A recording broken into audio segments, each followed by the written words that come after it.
We've learned a lot about the torso in this series. It may even be a little difficult to remember all that we learned. So today we're going to put together the pieces of theory concerning the torso that we've collected and see how they mesh with what we see in reality. The torso is the body minus the limbs and the head and neck.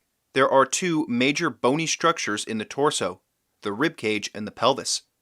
The torso is the heaviest part of the body, and so it's the primary consideration in all bodily movement. Ideally, the torso is not bent, because when it's bent, it is shortened. Understanding this is as simple as bending a piece of paper and seeing that it becomes shorter.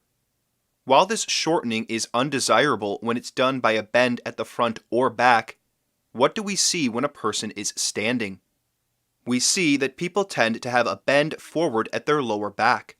The top end of the ribcage is pulled back and down, while the bottom end is pushed forward. At the pelvis, we see the top front end pulled forward and down, while the back of the pelvis becomes angled, with the top end forward and the bottom end back and up. These rotations of the two major bony structures of the torso lead to a hollowing of the back and protrusion of the abdomen. This shortens the torso at both the front and the back, and that means your thoracolumbar fascia, which goes up and down your spine, will not be at its full length either. Fascia is like an elastic band. It has to be pulled into its full length to be tense, so it can provide resistance for the muscles that attach to it, which means limp fascia is malfunctioning fascia, and it will not provide you with support the way it's supposed to. This causes people's bodies to droop. When there is not appropriate tension at the back, the front falls forward. Not only does this make your belly look bigger than it should, it leads to pain and many other health problems. But is this all true? Let's take a look at a picture of someone everyone would agree has poor posture. Someone who suffers from very severe kyphosis will always have a significant bend at the lower back, and the ribcage will appear to be tilting back while the pelvis is tilted forward. Though these people are often said to have forward head posture, we can see that it's in fact the lower ribs, the abdomen, or the pelvis that is the furthest forward part of these people's bodies. That is the inevitable result of a shortened torso that protrudes forward. Now let's take a look at what is often considered good posture. Strangely enough, we see something very similar. We see a bend at the back, a tilting back of the ribcage, and a pelvis that is pulled forward and down at the front. So what makes this good posture? Well, the truth is, this is not good posture. This posture may not appear as jarring and alarming to us as the ones we saw in those with severe kyphosis, but it's still a serious problem. These examples that are supposed to show good posture show people who are shortening themselves and causing themselves harm. But what about someone with what is called posterior pelvic tilt, or PPT? It's claimed that these people have a pelvis that is rotated too far back. Surely they will present a different kind of postural problem for us. Let's take a look. As you can see, though there are some small differences, the bend at the lower back is still there. The ribcage is quite severely tilted back, and the pelvis, far from being back, is extremely far forward. It seems the posture experts are wrong again. Do all these people have postural problems? Yes, absolutely. In fact, they seem to all have more or less the same postural problem. Now, you may have heard about studies done that prove that posture has no effect on pain. And people use these studies to argue that posture is irrelevant to pain and other health problems. But this is simply wrong. The issue is that clearly the people conducting these studies do not know what good posture is. Any of these people could experience pain because all of them have bad posture. Yet in a study, they would be broken down into those with good posture and those with bad posture. But that's not accurate. They are all shortening. None of them have properly functioning fascia.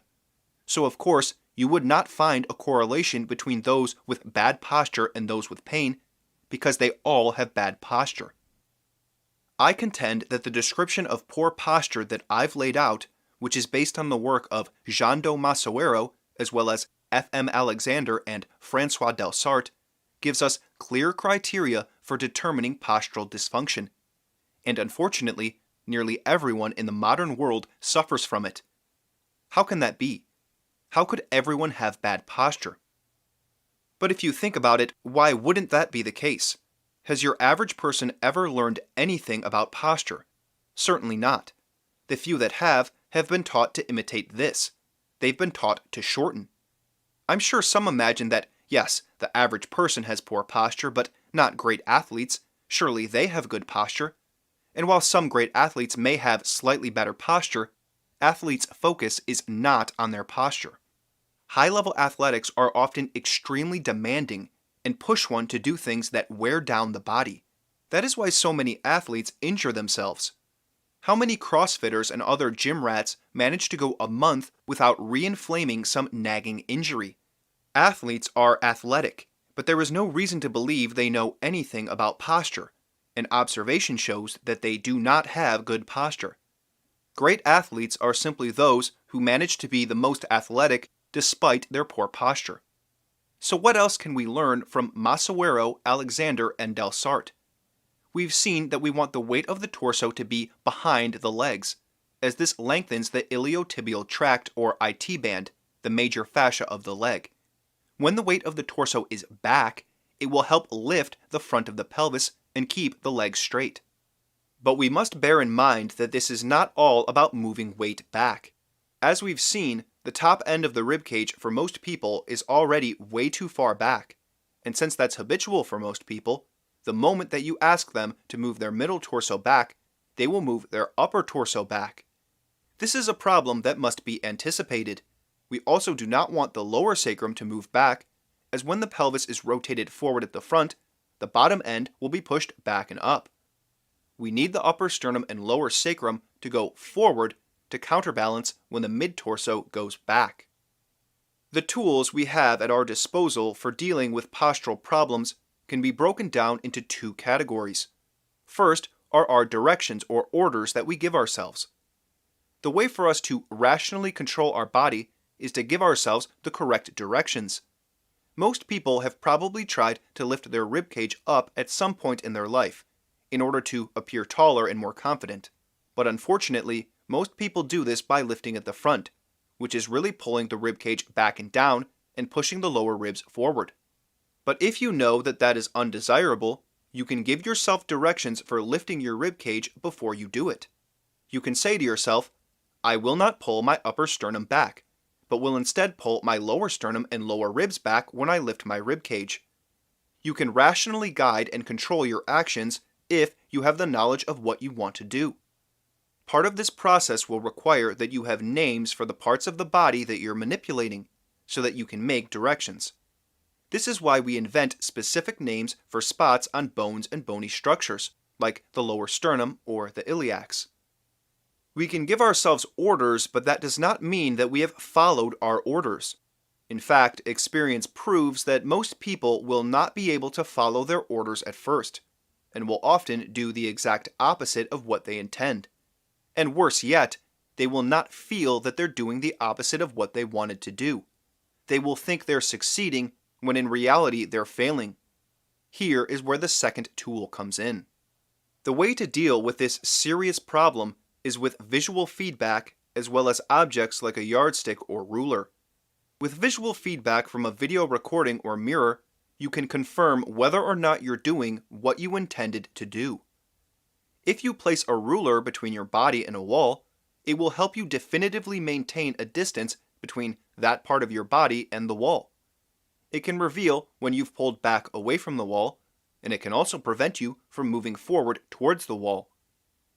If you have multiple rulers, you can maintain a distance between multiple parts of your body and a wall. While visual feedback is crucial to understanding what you're doing, simple objects like a ruler can be extremely helpful when used properly.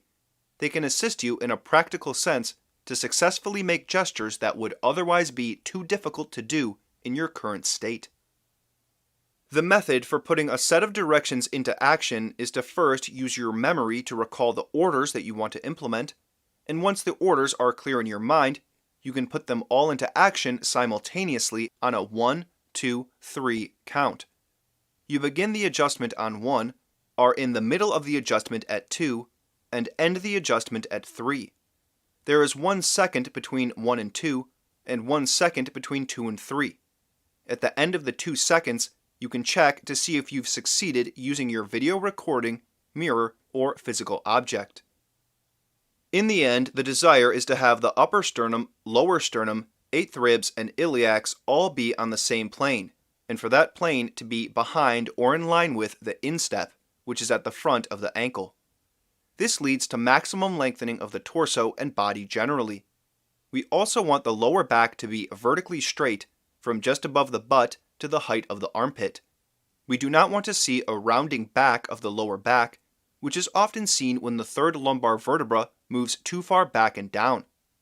Lifting the ribcage up away from the pelvis will also be necessary for most people who have spent so much of their life pulling their ribcage down towards their pelvis. One last consideration that was not previously mentioned is that people tend to overly widen their lower ribs at the front. When the lower ribs are pushed forward, that widens the front and narrows the back. It's not hard to imagine that if you grabbed onto the lower end of a ribcage and pulled it apart at the front, that would produce a force that prevented the rest of the ribcage from fully expanding. That's a major problem because your lungs are at the top end of your ribcage. You need that part of your ribcage to expand with each breath, whereas this overexpansion in the abdominal region does not help you with breathing, and instead causes your organs, which sit in the abdominal cavity, to spill forward and down. We can use the direction to pull our lower ribs together at the front in order to expand the back. Try adding that to the directions to pull the lower sternum and iliacs back and up, and the upper sternum forward and up. See if it changes the adjustment.